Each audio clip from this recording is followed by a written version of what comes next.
I mean, probably not. The way today's going, oh man, I don't even know what the fuck is going on today. We getting demonetized. The camera's all shaky because I haven't moved the damn thing. It's about right. Maybe one day I'll move the camera.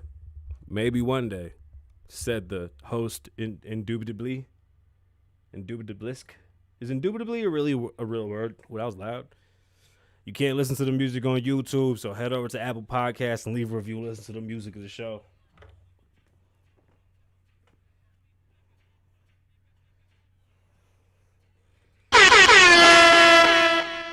My bad. How sway? My bad.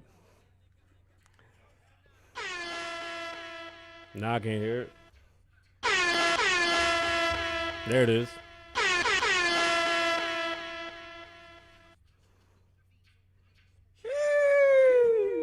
Are you delusional?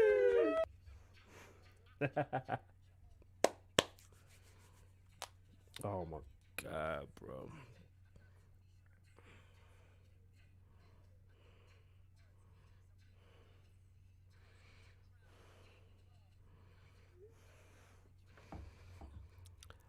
It's Kasabian.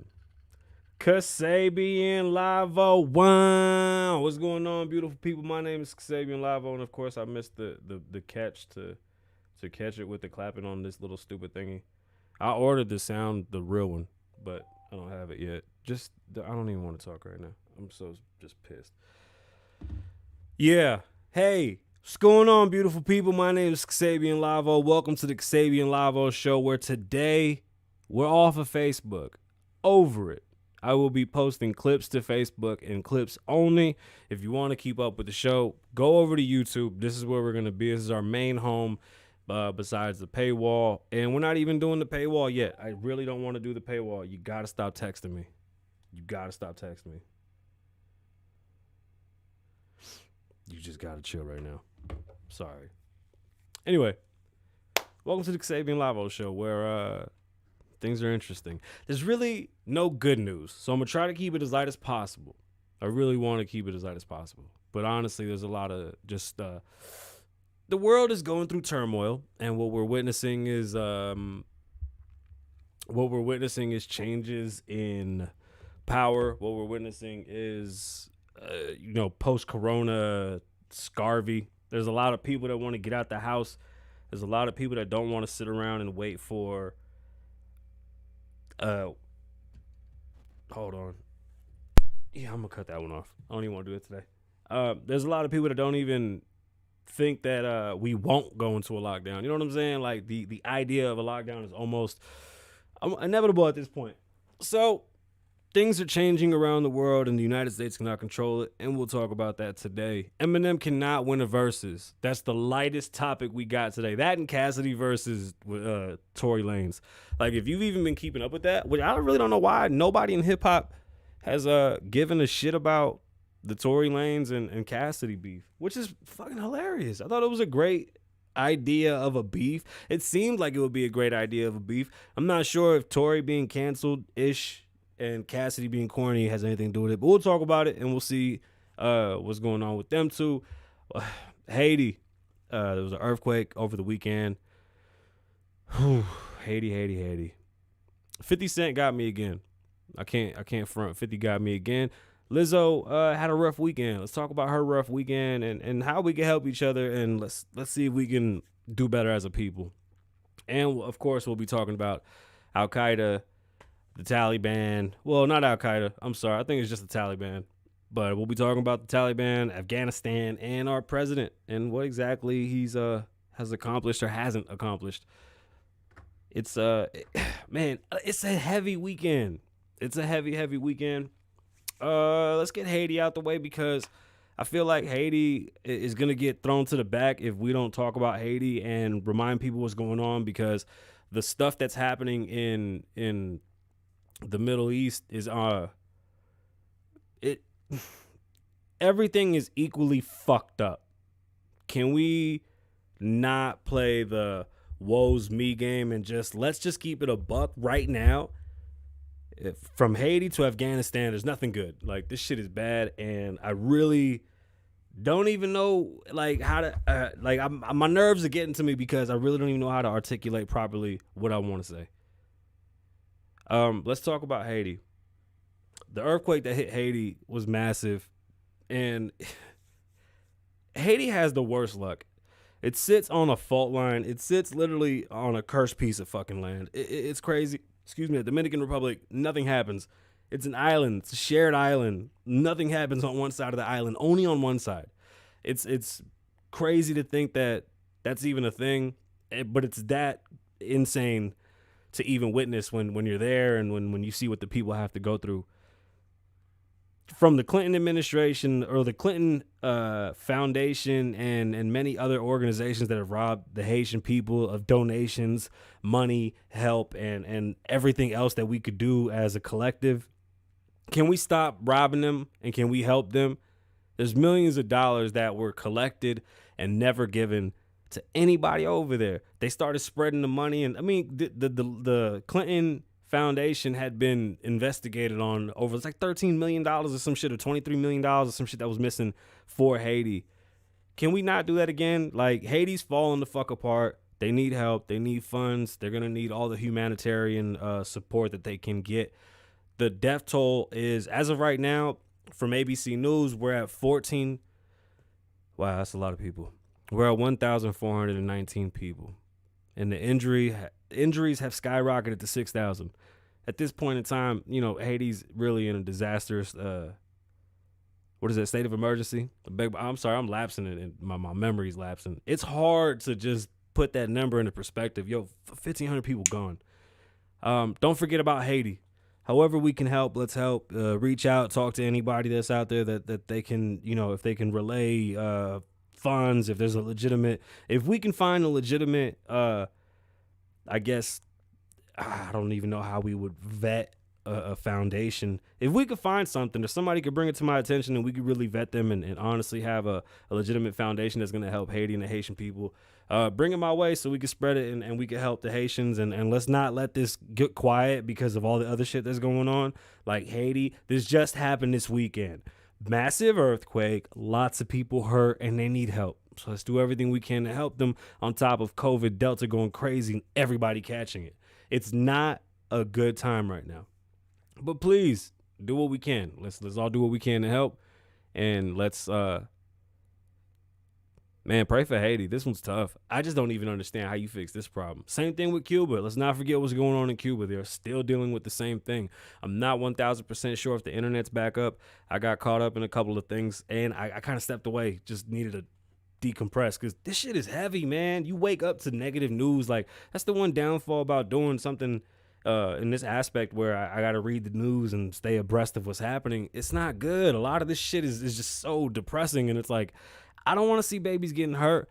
I don't want to tell y'all who's dead and who is dying and why they dying. Like, I thought the Eminem conversation was at least the funnest thing that we could talk about. And then the Tory and Cassidy thing, that's just fucking hilarious. And I'll say this, for those that have donated to like Red Cross, FEMA, or whatever foundations, I'm not saying none of them are bad. It's just there's certain situations and instances that we know things haven't gone right for many organizations. Just make sure you do your research and don't donate your money to just anybody. Look into it and make sure that you know they're a trusted source. And pray for Haiti, and let's see if we can help, man. Shout out to all my Haitians. I know it's tough. Shout out to my Dominicans, my Cubans, my Puerto Ricans, all my people down there in the Caribbean, man. The Caribbean is a beautiful place, but it's very dangerous. You know, with great power comes great responsibility. I think that kind of falls into that. No, maybe not. I don't know. Apple pie, probably.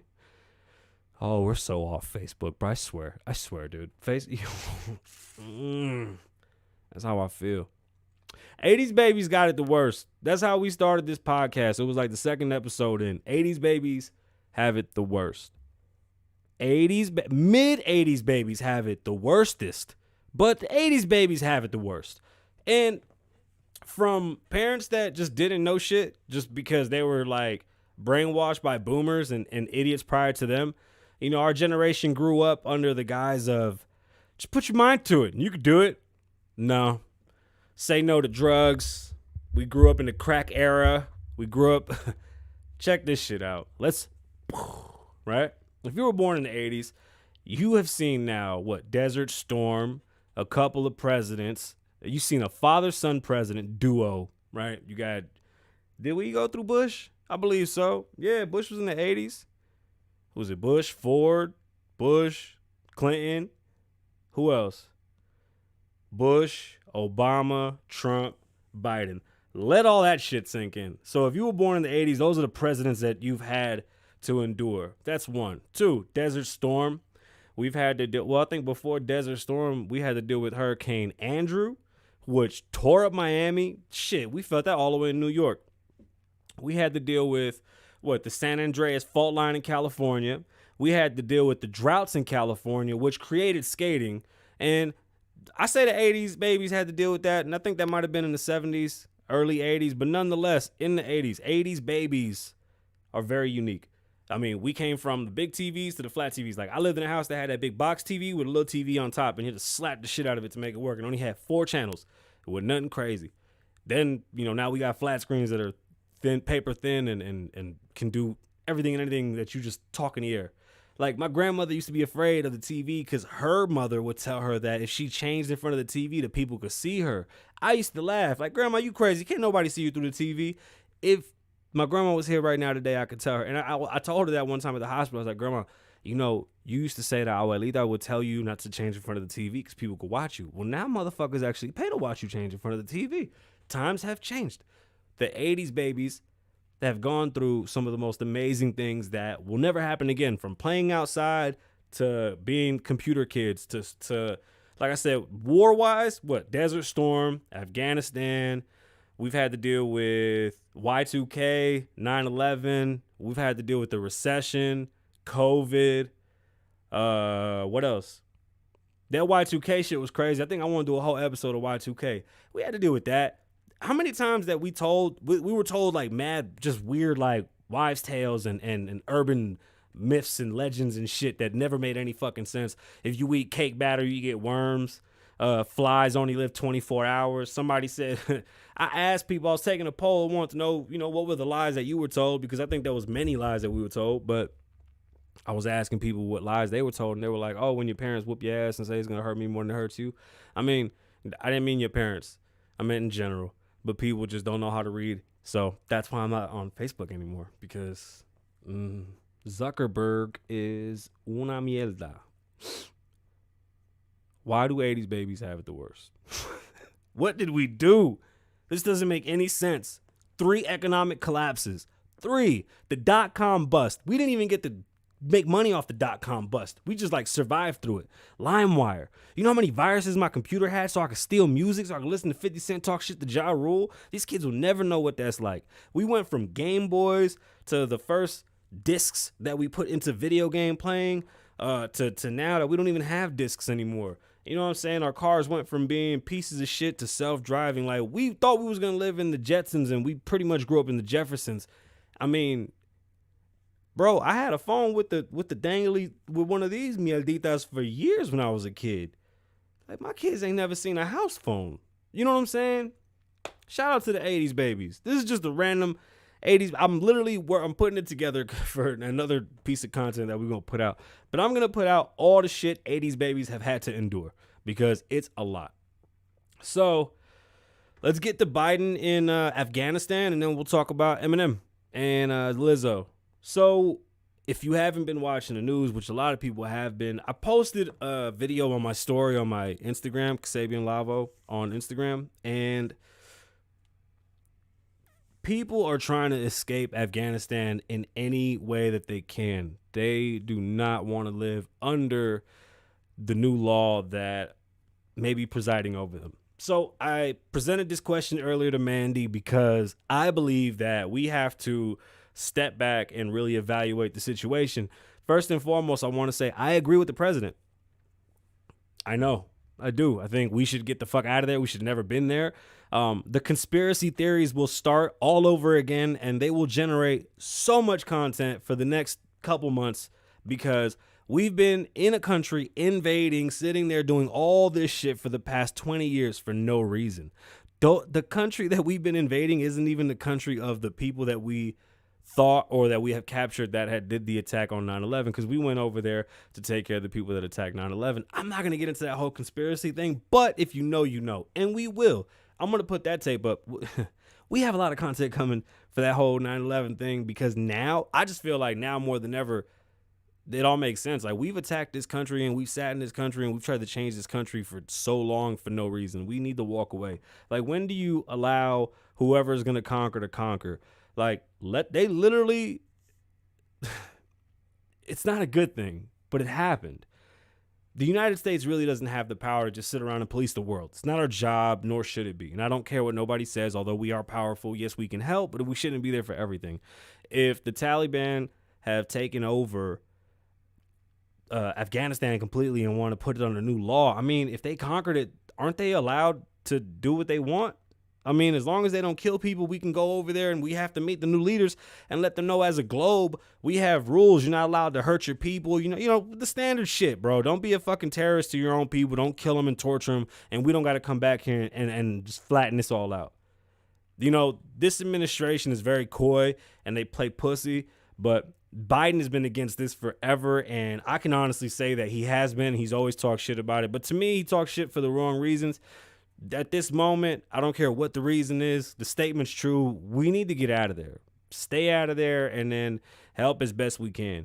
There's too many problems going on here for us to be policing anywhere else. Sorry. Like, Cuba is 90 miles away and we can't figure that shit out, let alone trying to go figure out what's going on in Afghanistan in what seems to be a never-ending war over there. And although Trump seemed to be bringing some type of peace to the Middle East, it didn't fucking, fully go through. We were supposed to pull out in March or May under Trump's treaty, but under Trump's treaty, they were completely terrified and they were crippled. They weren't able to do anything. They weren't making any moves when we was moving under Trump. Under Biden, different story. They were flying. They took over. And here's the pull quote from CBS News. President Biden said that he stands squarely behind his decision to withdraw the U.S. forces from Afghanistan on Monday.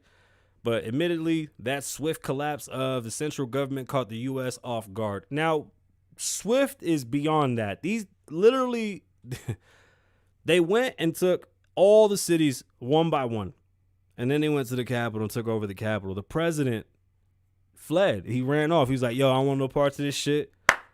I'm out. And he dipped. He literally got on TV. He was like, I don't want no bloodshed. But what he really meant to say was, I'm getting the fuck out of here because I'm terrified. And he left. He didn't care. Y'all can take it. Why do we intervene if the fucking leader himself ran off? It doesn't add up. The president said the buck stops with me. Very, very, very admirable. I think that was probably the most powerful statement he's ever said. The fact that he can stand there and take responsibility for what's going on and say that we need to figure this shit out, but that means that we need to get the fuck out.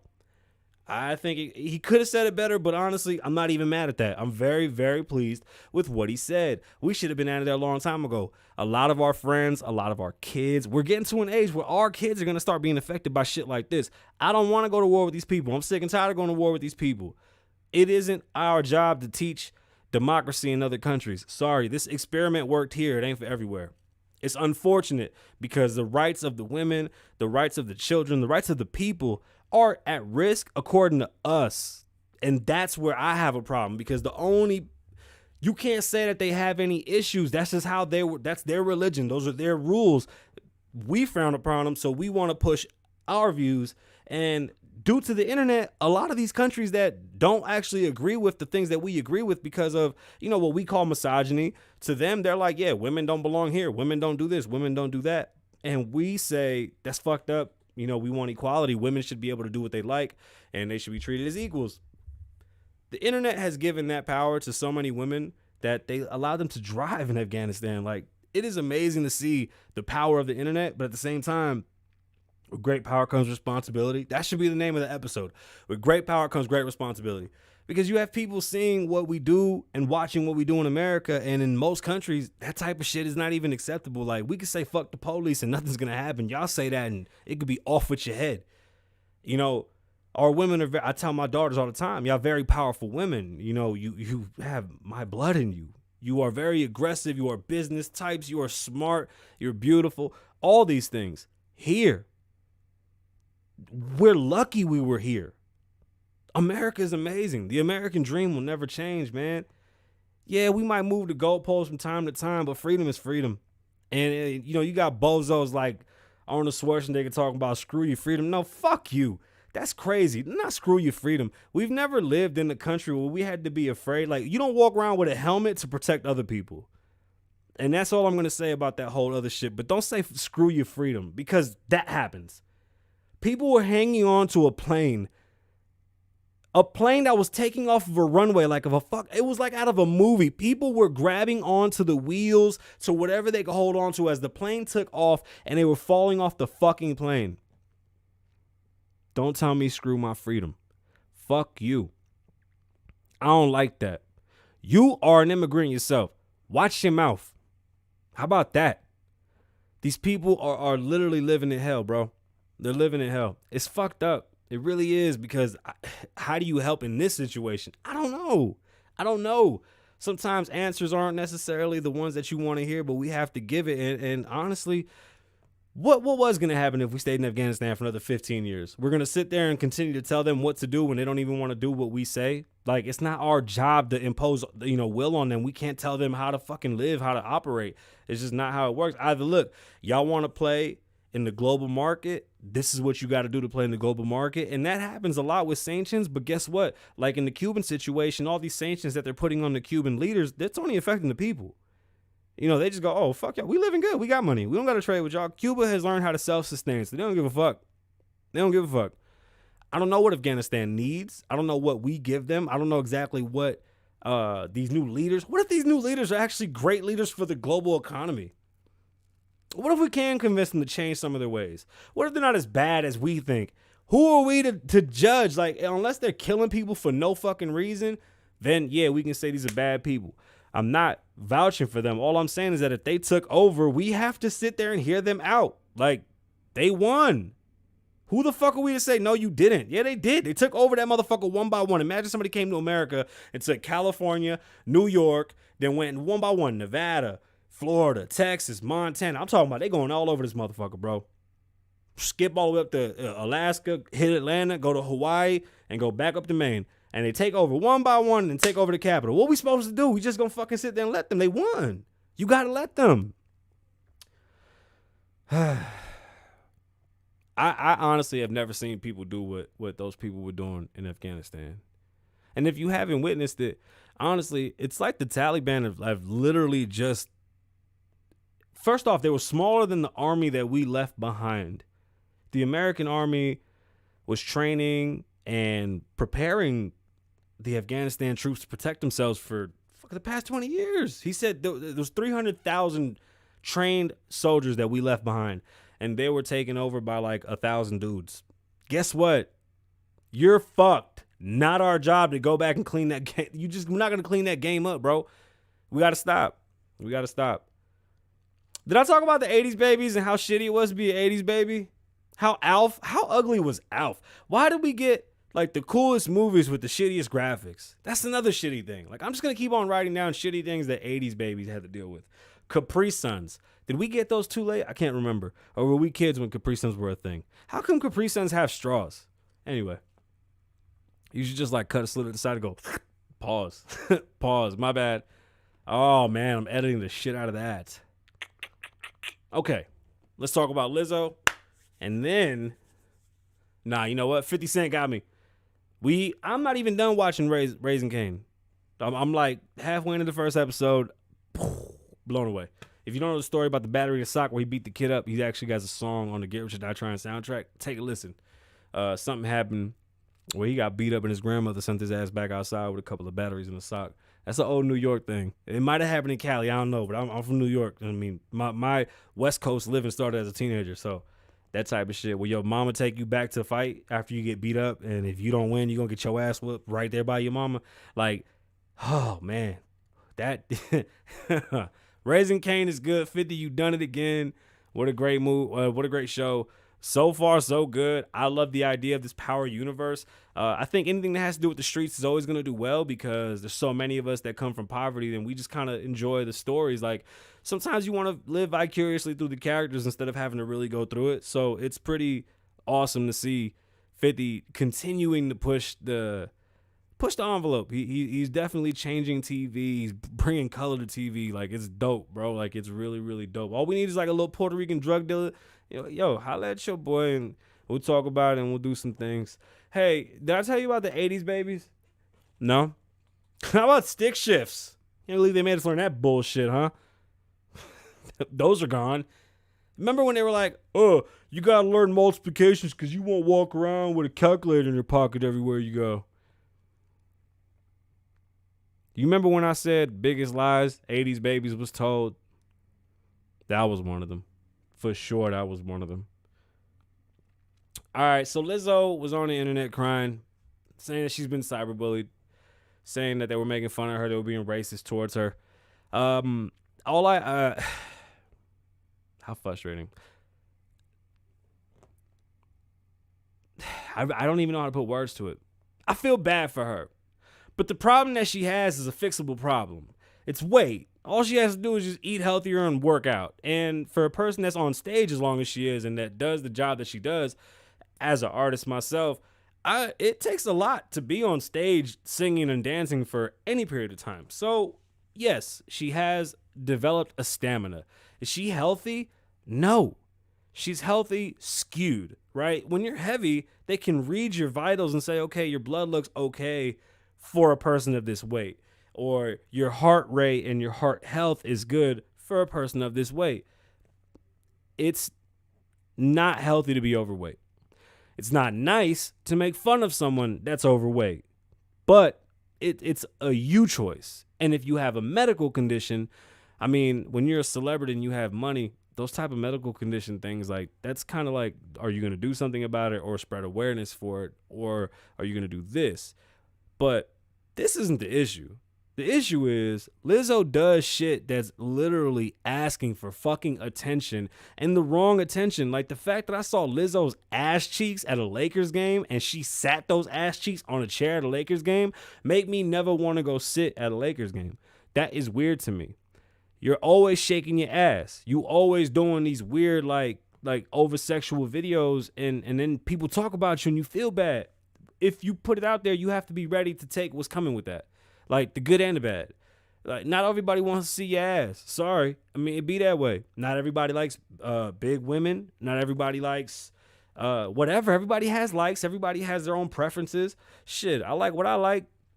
And I just don't want... My biggest issue is that I have daughters. So I understand when somebody has a dislike, that's going to stand out. Like Lizzo might have read 5,000 great comments and just one person was like, oh, you whatever. And she read that and it stuck and it hurt. And I know that type of shit hurts. And that's not my problem. My problem is that you put yourself out there to be picked on and it's going to come. You know what I'm saying? Maybe be more conservative. Be more honest with yourself. There's nothing wrong with being heavy and accepting it. Like, me being fat for the past couple months has been such a fucking humbling experience that, I mean, I'm learning how to deal with my new self, and I want to get back healthy because I hate it.